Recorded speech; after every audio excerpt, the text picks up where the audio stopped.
Hello from Southern Ontario. It's January 8th. I want to talk more about the behavioral sciences.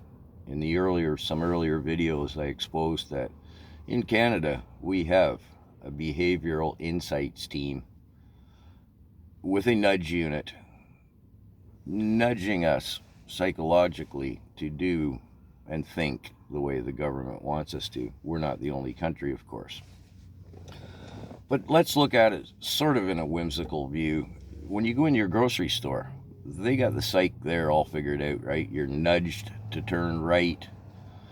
Usually you enter the produce department and it's laid out, kind of looks like a farmer's market type of, presentation there. It's all pretty and slick and everything. They kind of hide in tiny print where the stuff comes from. Does it come from, I'll say, Ontario or Canada, or does it come from China? Some of it's hidden in codes, so you don't even know where it comes from unless you know how to interpret those codes. And nudge, nudge, nudge. And then usually you come to the bakery next, and often there is a bakery in-house, so to speak. They don't bake a fraction of the baked goods that are presented, but it smells comforting like Granny's kitchen on baking day and makes you feel good, and it smells good and gets the digestive juices flowing. So moving along, we'll skip the meat department and the nudges that are happening there. We go to the dairy. What I see frequently is, here in Southern Ontario anyways, they sell cheese in 400 grams and in 900 gram bars. And they'll put the 400 grams on sale, marked down, pink tag. And you buy two of them as 800 grams, costs you more than the 900 gram. Nudge, nudge, right? Moving along, if you stand back and observe, you'll see that even though there aren't arrows on the floor, most people are being nudged to move through the store in a certain progression. I always come in and turn left and do everything exactly backwards, but that's just me. So anyways, we move to, let's say, peanut butter. Okay. The food distributors pay the grocery stores for the premium space, eye level, right? So we're just talking homogenized peanut butter here. They just change the labels on the jars going by. It's all the same stuff. But the premium brand is at face level, and then the more discounted ones are higher up or way down low. Nudge, nudge, nudge.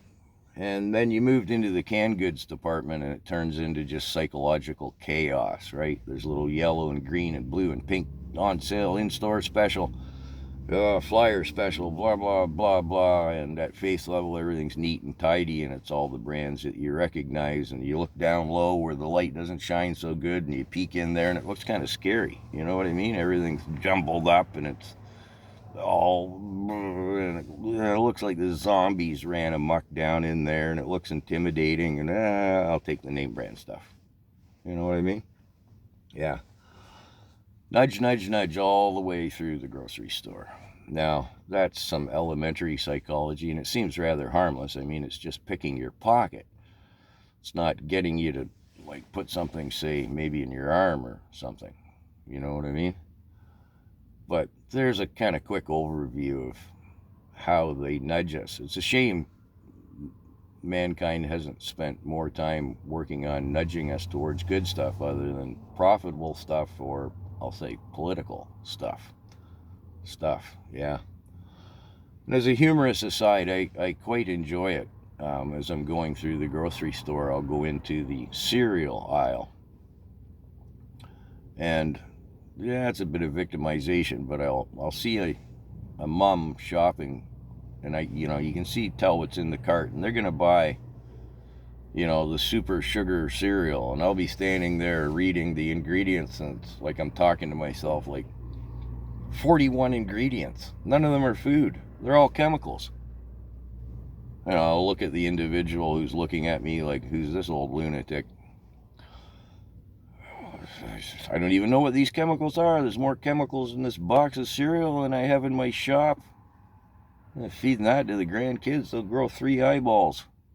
Yeah, feed them some chicken food with some of my homemade maple syrup.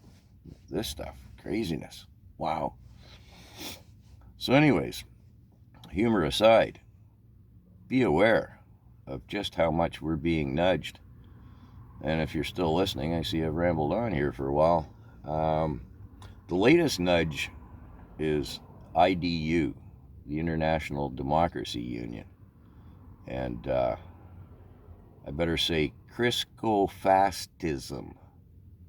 Know what I mean? Sorry, gotta use silly words. Maybe I'll make a separate video about that. But since when are the Christoians, I'll say, the religion, ever been related to fastest politics? And yet the ABC people parrot it like it's the gospel.